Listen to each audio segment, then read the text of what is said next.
Hello les petits choux, comment ça va aujourd'hui? Aujourd'hui on va parler été et plus précisément chaleur, caliente. En effet, je vais vous parler de toutes mes astuces pour avoir moins chaud cet été. Mais avant de commencer cette vidéo, j'aimerais vous demander une petite faveur. S'il vous plaît, abonnez-vous. Je suis sûre que vous pouvez pas résister à mon petit air de chien battu. De toute façon, la vidéo elle commencera pas tant que vous serez pas abonné. Allez, ça va, trêve de plaisanterie, c'est bon, j'arrête. En fait, pendant 6 mois de l'année, on est toujours en train de penser à notre futur été. Qu'est-ce qu'on va faire? Les plages, les sorties, les apéros, etc. Mais une fois que l'été arrive, on n'a qu'un seul mot à la bouche. J'ai chaud, chaud, chaud. Chaud, chaud. C'est le seul mot qu'on entend chaque été, c'est toujours la même chose. En fait, on n'est jamais content. En fait, comme dirait les L5, on ne serait pas contre un petit...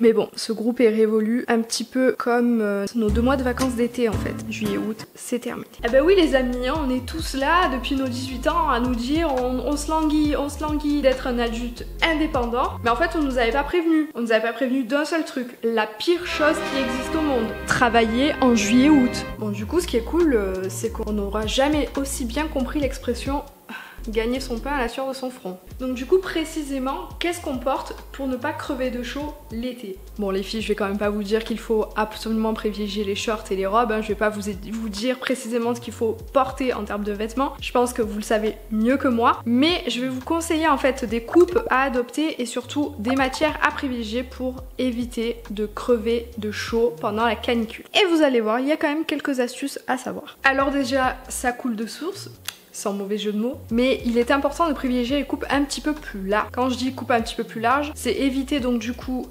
par équation logique les coupes plus près du corps qui vont tendance à vous saucissonner en été. Donc déjà qu'on a chaud, autant ne pas ressembler à un saucisson huileux. Donc vous pouvez très bien opter pour des coupes un petit peu plus larges, un petit peu plus fluides et surtout qui vont vous permettre une grande aération. Ensuite la deuxième chose à éviter bien évidemment, c'est tout ce qui est tissu très texturé, très lourd et surtout avec des doublures parce que ça va nous faire d'autant plus transpirer et c'est pas ce qu'on veut évidemment. Mais surtout le plus important en termes de chaleur, ça reste évidemment les matières. Il faut vraiment bien connaître les matières à privilégier pour ne pas avoir chaud. Donc déjà les matières à absolument bannir de ta life pendant 2 mois. C'est toutes les matières synthétiques. Donc en gros toutes les matières où on ne comprend strictement pas le nom et où on n'arrive même pas à le prononcer. Polyester, polypropylène, polymachin, bref, tous les trucs qui commencent par poly, c'est généralement du synthétique. En fait les matières synthétiques c'est les matières qui conservent le plus la chaleur et qui donc du coup vont vous faire plus transpirer. Et on se consacre uniquement à des pièces qui vont être de matière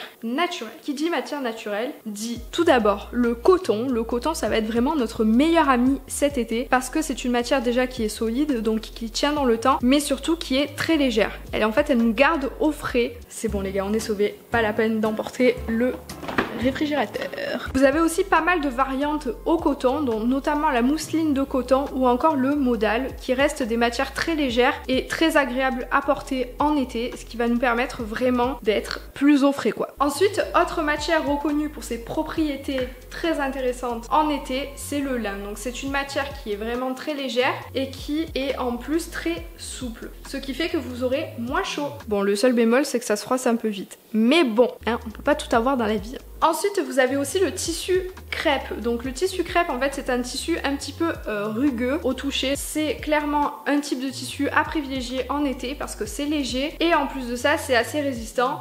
Donc vous pouvez être vraiment au frais et en plus de ça avoir des vêtements qui tiennent dans la durée. Donc vous n'êtes pas obligé de renouveler votre garde-robe sans cesse l'été. Même si je reconnais qu'on n'est pas toutes contre le fait de faire les soldes, évidemment. Ensuite pour vos soirées caliente, je vous conseille de miser sur la soie et le satin. Pourquoi? Parce que ce sont des matières beaucoup plus légères et en plus de ça, l'été généralement il fait quand même un petit peu plus frais en soirée. C'est vraiment le type de matières qui sont hyper adaptées pour les soirées un petit peu plus au frais parce que du coup elles vont moins se froisser et donc on va être vraiment hyper confortable dedans. Bon, j'allais quand même pas finir la vidéo comme ça. Est-ce qu'il y a des hommes parmi nous? On peut quand même l'avouer, entre filles, les mecs c'est vraiment plus difficile de s'habiller en été. Je sais pertinemment que nos mecs font semblant de ne pas s'intéresser à la mode.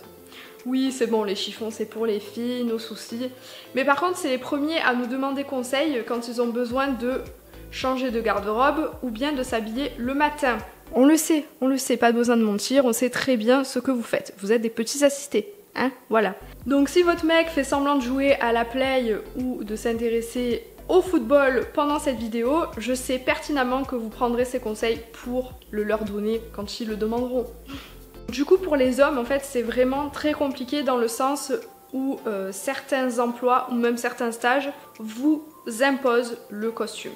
Et vraiment le costume c'est la pire des choses en été. Donc évidemment, comme nous les filles, il faut vraiment éviter toutes les matières qui sont synthétiques et privilégier les matières naturelles. Coton ou encore même de la laine, c'est préférable au synthétique parce que ça tient moins chaud. Ensuite pour les couleurs, on va plutôt miser sur des palettes un petit peu plus claires qui conservent moins la chaleur. Alors l'idéal quand même c'est quand vous pouvez troquer votre chemise pour un t-shirt, mais si ce n'est pas le cas, misez vraiment sur les chemises en coton qui vous tiendront moins chaud, ou encore si vous avez l'autorisation peut-être des polos, c'est encore une alternative super cool à la chemise. Alors pour les chemises, je vous conseille le tissage Oxford, donc c'est un tissage plus aéré, donc qui fait moins transpirer logiquement. Alors franchement, si vous n'êtes pas obligé de porter un pantalon de costume, c'est vraiment top parce que vous pouvez troquer votre pantalon pour un chino, c'est vraiment beaucoup plus agréable. Ensuite pour les chaussettes, évidemment, vaut mieux privilégier des chaussettes courtes, basses et surtout qui vont vous permettre d'avoir un petit espace entre la cheville et le pantalon, ce qui est super important pour l'aération. Bon évidemment, si vous n'êtes pas obligé de porter des chaussures plus habillées, vous pouvez toujours opter pour des baskets. Le seul inconvénient c'est qu'il faut qu'elles soient nickel chrome. Ne faites pas l'impasse sur les chaussettes parce que vous risquez vraiment d'avoir super mal aux pieds. Après si vous êtes dans un environnement de travail où vous n'êtes pas obligé de porter un costume, comme nous les filles, misez sur des matières légères comme le coton ou le modal, c'est vraiment le top l'été. Bah écoutez les gars, je crois que cette vidéo est vraiment terminée. J'espère qu'elle vous aura aidé si vous êtes un petit peu en galère de vêtements cet été. Il faut reconnaître qu'on serait mieux à la piscine quand même qu'au bureau. Bref, en tout cas j'espère que cette vidéo vous aura plu. N'hésitez pas à me dire en commentaire si vous avez encore d'autres astuces pour avoir moins chaud cet été. Et moi je vous retrouve dimanche pour une prochaine vidéo. Je vous fais de très gros bisous et je vous dis à très vite. Bisous bisous.